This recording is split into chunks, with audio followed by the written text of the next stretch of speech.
Imaginen esta escena. Es diciembre de 1860. Pleno invierno. Exacto. Y la guerra civil más sangrienta de la historia de México, que es la Guerra de Reforma, pues está en su punto más crítico. Un general victorioso acaba de acorralar al presidente del ejército enemigo en un barranco súper estrecho. O sea, no hay salida. Jaque mate. Si literal no hay hacia dónde correr, la guerra entera podría terminar en ese preciso instante.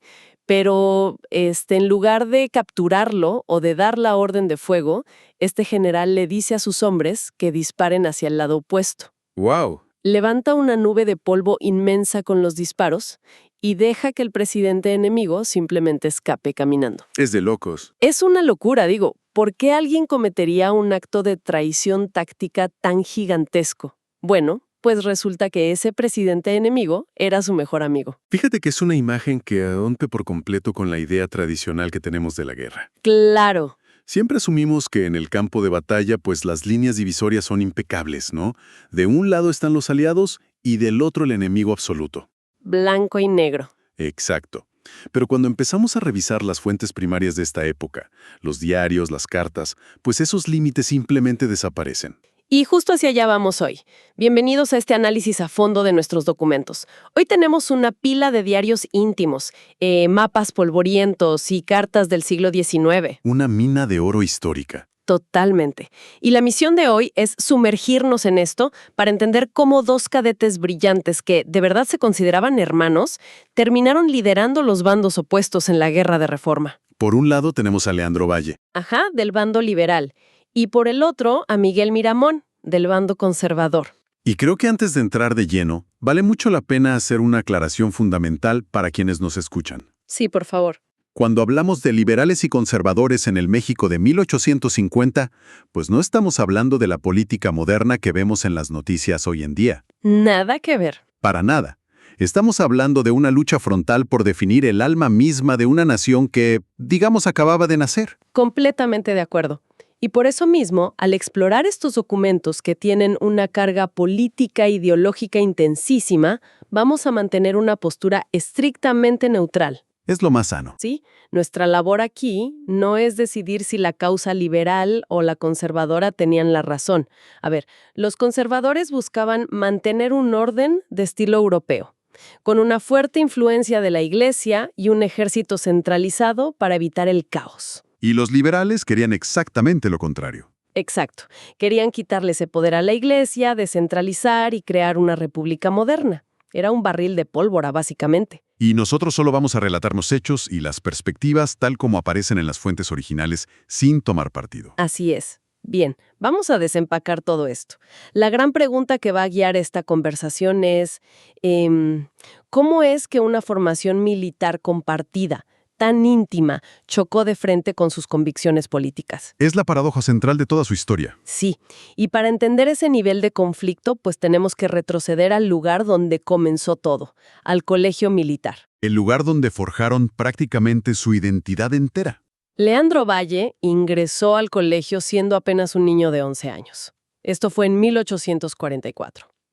Las fuentes lo describen como un prodigio. Un fuera de serie, sí. Brillante tanto para la táctica como para la literatura. Y bueno, 2 años después entra Miguel Miramón, a los 14 años.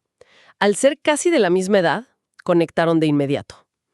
Pero hay un detalle en las memorias de sus compañeros que me parece increíble. ¿Cuál? Pues resulta que como Valle entró antes, estaba más avanzado en los grados militares, a pesar de ser un poco más joven. Ajá.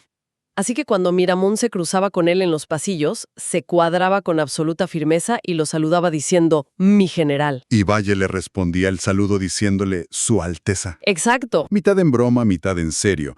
O sea, porque Miramón tenía una postura muy recta. Tenía un porte que destacaba mucho entre los demás cadetes. Sus propios compañeros los veían tan unidos que los apodaron Orestes y Pílades.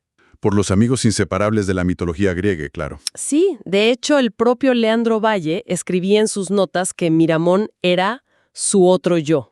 Y no era solo camaradería de escuela, o sea, pasaban horas practicando esgrima bajo la sombra de los ahuehuetes en el bosque de Chapultepec.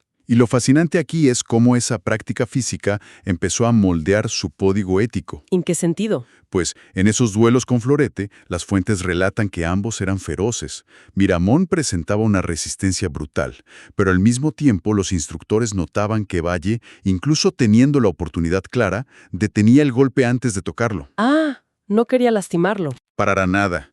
Terminaban declarando empates una y otra vez. O sea, aprendieron a pelear con todo su arsenal, pero establecieron una especie de regla silenciosa. Jamás derramar la sangre del otro. Exactamente. Y vaya que el universo puso a prueba esa regla súper rápido. Llega el año 1847.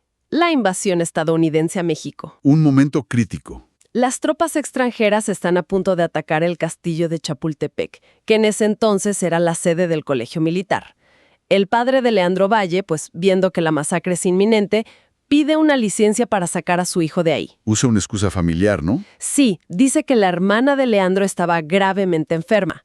Miramón, en cambio, se queda atrapado en el castillo para defenderlo junto al resto de los cadetes. Debe haber sido una situación desgarradora. Es como tener a dos soldados entrenados para la misma misión crucial, y en el momento exacto en que caen las bombas, a uno lo obligan a evacuar mientras el otro se queda en la zona cero. Fue una angustia insoportable para Valle, estoy seguro. Las fuentes muestran que él no quería irse. De hecho, no se fue a su casa a esconderse. Ah, ¿no? No, terminó uniéndose a la resistencia urbana en las calles. Mientras tanto, Miramón estaba peleando cuerpo a cuerpo en el castillo, viendo morir a sus propios compañeros. ¡Qué fuerte! Miramón fue uno de los pocos sobrevivientes de esa batalla. Incluso ayudó a llevar a la enfermería a Agustín Melgar, uno de los famosos niños héroes. Pero hay algo que pasó justo antes de que se separaran en el colegio, en esa despedida apresurada que resulta escalofriantemente profético. La promesa. Sí, se dieron un abrazo y se prometieron que, pasara lo que pasara, si el mundo se rompe, nos reconoceremos en el humo. ¡Wow! Es una frase poética, pero que encapsula perfectamente lo que estaba por venir. Sobrevivieron a esa invasión, sí, pero su propio mundo estaba a punto de fracturarse desde adentro. Y eso nos lleva al detonante, al momento en que los caminos de estos dos amigos se separan ideológicamente. Años después de la invasión, el gobierno conservador mete a la cárcel al padre de Leandro Valle. Don Rómulo Valle. Ajá, que era un veterano de la independencia con ideas claramente liberales. Cuando Leandro se entera de que su padre es un prisionero político, entra en una crisis total. Lógico. Va a una bodega de forrajes del ejército, encuentra a Miramón y frente a él se arranca las insignias militares del uniforme. Le dice que no puede servir a un sistema que persigue a su propia sangre y decide huir para unirse a la rebelión liberal, a la revolución de Ayutla. Y aquí es donde tenemos que hacer una pausa para entender el porqué de sus decisiones. A ver. Para Valle, la motivación central es la lealtad filial y un sentido profundo de justicia. Ver a su padre encarcelado le confirma que el gobierno es opresivo y que el país necesita un cambio radical. Abraza la causa liberal por una herida muy personal. Claro, no era solo teoría política para él. ¿Y cómo reacciona Miramón ante esto? Las fuentes dicen que estalla. Llama a Valle loco, atolondrado, le grita que está tirando su carrera a la basura por una rebelión inútil. Estaba furioso. Pero y este es el detalle que me vuela la cabeza. Cuando Valle da media vuelta para irse y convertirse oficialmente en un desertor, Miramón lo frena. Ajá. Le avienta un pequeño morral de terciopelo. Adentro estaba la llave de su caja fuerte personal, para que Valle sacara todo el dinero que necesitara para su fuga. Y no solo eso. No, por si fuera poco, le regala su propio caballo blanco, el famoso Mojino, para que nadie lo pueda alcanzar. A ver, un momento, tengo que presionar sobre esto. Adelante. Está furioso porque su mejor amigo comete traición al ejército, lo insulta y luego procede a financiarle la huida y darle su mejor vehículo de escape. Eso no tiene el más mínimo sentido lógico. Desde una óptica puramente táctica, no lo tiene. Y otra cosa, si lo quería tanto, si creía que el gobierno estaba siendo injusto con la familia Valle, ¿por qué Miramón no se fue con él? Esto plantea una pregunta importantísima sobre cómo funcionaba la mente de un militar en el siglo XIX. Miramón operaba bajo un sistema de valores distinto. La lealtad a la institución. Exacto. Para él, el juramento a la institución, el honor del uniforme, el orden, pesaban más que sus inclinaciones personales. O sea, la estructura lo era todo. Sí, creía genuinamente que el ejército y la estructura tradicional eran lo único que evitaba que México se desintegrara en el caos total. Desertar habría significado destruir su propia identidad. Pudo facilitar el escape de Valle por amor fraternal, pero él jamás abandonaría su puesto. Es decir, salvó al amigo, pero se quedó a defender el uniforme. Fascinante. Y bueno, el tiempo avanza. Estalla la Guerra de Reforma.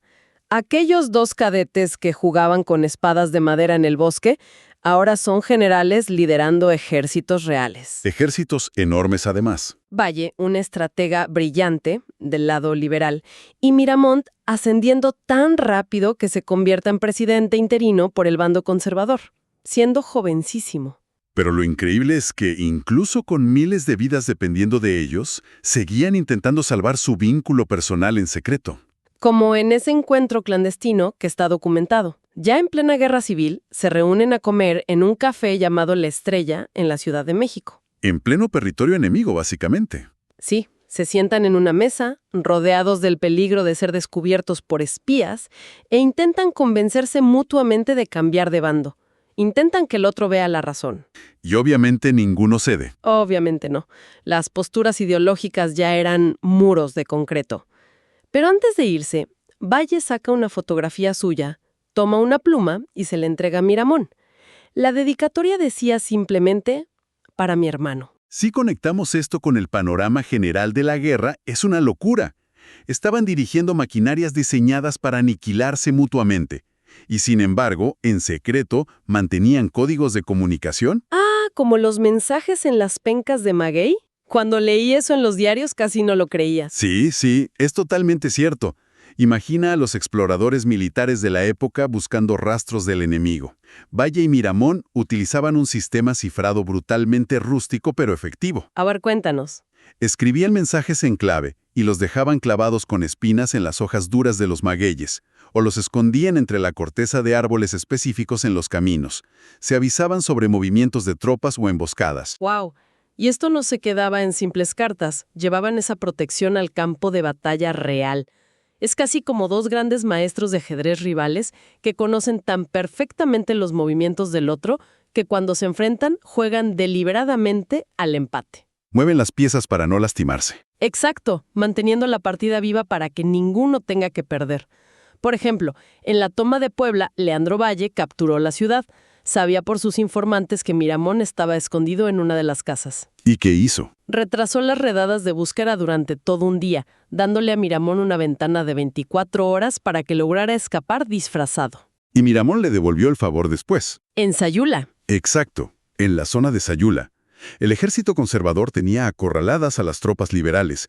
La ventaja táctica de Miramón era aplastante. Podía acabar con ese batallón esa misma tarde. Tenía la victoria asegurada. Sí, sus propios generales le exigían dar la orden de ataque.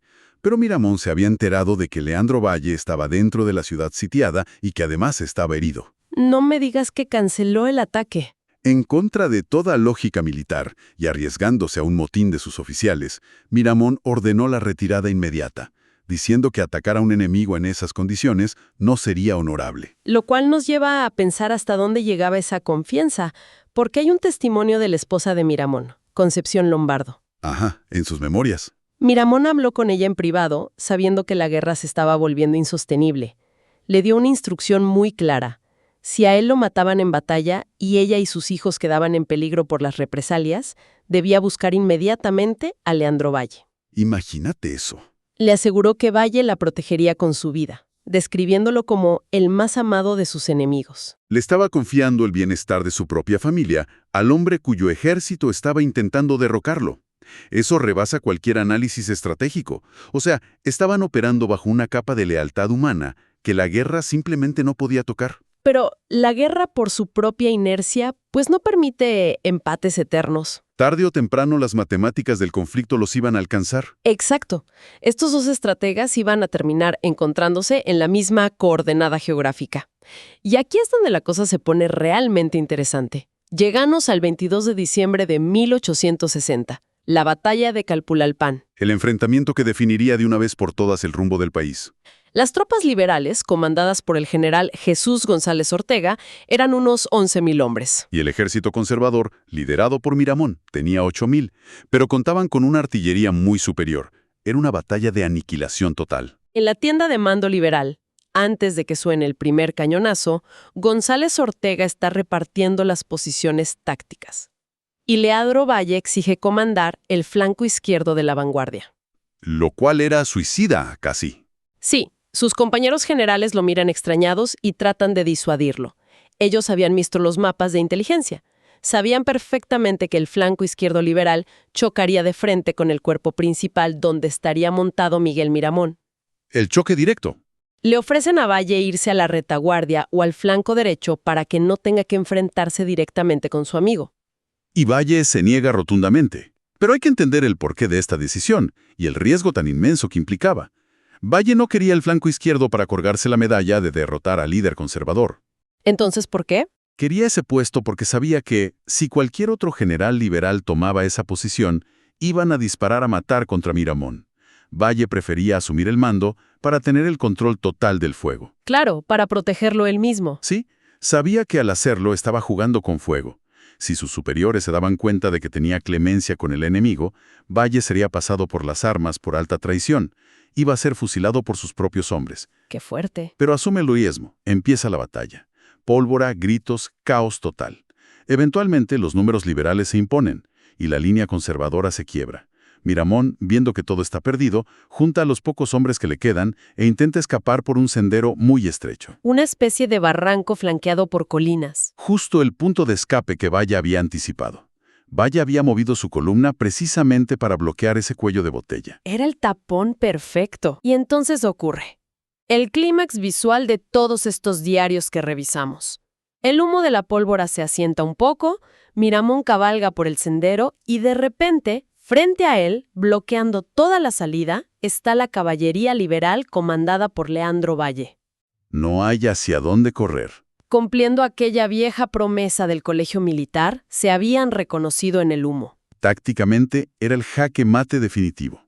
Valle tenía la obligación estricta de capturarlo ahí mismo. Miramón lo mira desde su caballo. Entiende que perdió. Y hace un movimiento muy deliberado. Toma su rifle personal, que era un arma carísima con empuñadura de marfil, y lo arroja al polvo, justo en el camino que los separa. Era una rendición total de la posición. No iba a dispararle a Valle. Y ahora todo el peso recaía en Valle. Los soldados liberales estaban esperando la orden de fuego o de arresto. La tensión debió ser insoportable. Valle ve el rifle en el piso, levanta su espada, voltea hacia sus hombres y en lugar de señalar a Miramón, señala hacia una arboleda vacía en un flanco distinto. Empieza a gritar órdenes de que están siendo atacados por refuerzos enemigos imaginarios y ordena a todo su batallón abrir fuego de cobertura hacia la nada. ¡Wow! Decenas de rifles empiezan a disparar, levantando un muro de ruido y polvo ensordecedor. Creando la distracción perfecta. Mientras las tropas disparan hacia el lado equivocado, el sendero queda libre. Miramón y su escolta cruzan rápidamente por el espacio que Valle les acaba de abrir. Al pasar justo al lado de Valle, cruzando la nube de polvo, las fuentes relatan sus últimas palabras. Miramón murmura: «Adiós, mi general». Se me pone la piel de gallina. Y Valle, sin siquiera voltear a verlo para mantener la fachada frente a sus tropas, le responde en un susurro: «Adiós, Su Alteza». Es un momento verdaderamente extraordinario. Encontraron una falla en el sistema. Lograron cumplir con la mecánica de la guerra, o sea, Valle tomó la posición y aseguró la victoria, y Miramón reconoció la derrota militar. Pero al mismo tiempo, hackearon la brutalidad de sus instituciones. Salvaron su pacto personal. Así es. Pero, como casi todas las historias en el siglo XIX mexicano, el respiro duró muy poco. Tras la derrota en Calpulalpan, Miramón huye hacia la Ciudad de México. Y estando ahí, hace algo que demuestra una madurez política inesperada. Sabiendo que el ejército liberal avanza hacia la capital y que la guerra terminó, Miramón tiene en sus prisiones a 3 líderes liberales de altísimo rango. Santos Degollado, Felipe Berriozábal y Benito Gómez Farías, ¿no? Esos mismos. Podría haberlos usado como moneda de cambio o mandarlos a ejecutar en venganza. En cambio, va a la prisión y le cede el control táctico de la ciudad. Y justo antes de huir al exilio, rumbo a La Habana y luego hacia Europa, Miramón le entrega en secreto a Santos Degollado una última carta dirigida a Leandro Valle. Parecía que, dentro de lo trágico, ambos habían sobrevivido. Parecía, pero un año después, en 1861, las fuerzas conservadoras remanentes que operaban como guerrillas emboscan a Leandro Valle, y la gran tragedia aquí es quién lo captura. Esto es clave. No fue alguien que compartiera los códigos de honor de Chapultepec. Fue el general conservador Leonardo Márquez. Sí, Márquez era la antítesis de ese honor militar romántico. Para él, la guerra era exterminio puro y duro. No le importaban los pactos ni la caballerosidad. Márquez no lo duda ni un segundo. Ordena el fusilamiento de Leandro Valle sin juicio previo, por considerarlo un traidor. Y para añadir crueldad, ordena que lo fusilen por la espalda y luego cuelguen su cuerpo de un árbol. Leandro Valle murió a los 28 años. 28 años. ¡Qué tragedia! Y la noticia viajó en barco hasta llegar a Turín, en Italia, donde Miramón vivía su exilio. Concepción Lombardo, su esposa, escribió en su diario la reacción de su marido. ¿Qué dijo? Al enterarse de la forma en que asesinaron a Valle, Miramón se derrumbó por completo. Se encerró en su habitación y lloró amargamente durante días. Pero la historia aún tenía un eco más preparado. Y honestamente es bastante trágico y circular.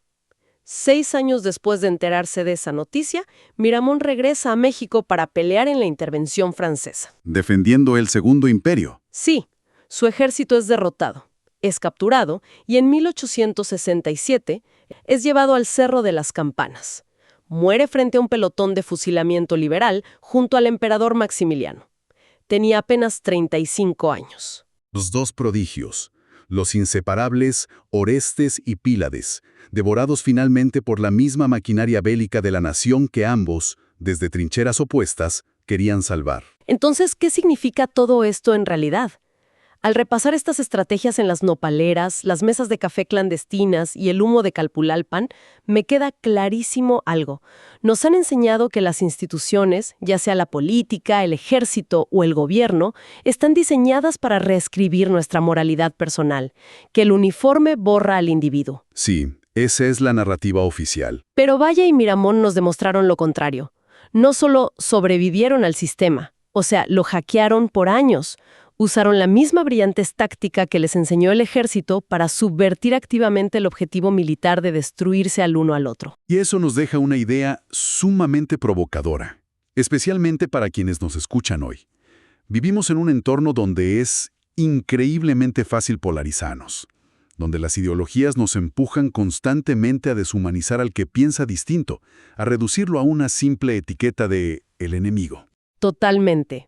La historia de estos dos generales nos arroja una pregunta desde hace casi 2 siglos. ¿Qué se requiere de nosotros, a nivel personal, para negarnos a disparar? ¿Cómo podemos mantener intacta nuestra humanidad y nuestra lealtad hacia el otro, incluso cuando los sistemas en los que vivimos nos exigen destruirlo? Es una pregunta súper difícil. Sí lo es, pero es una que vale la pena llevarse hoy al terminar este análisis.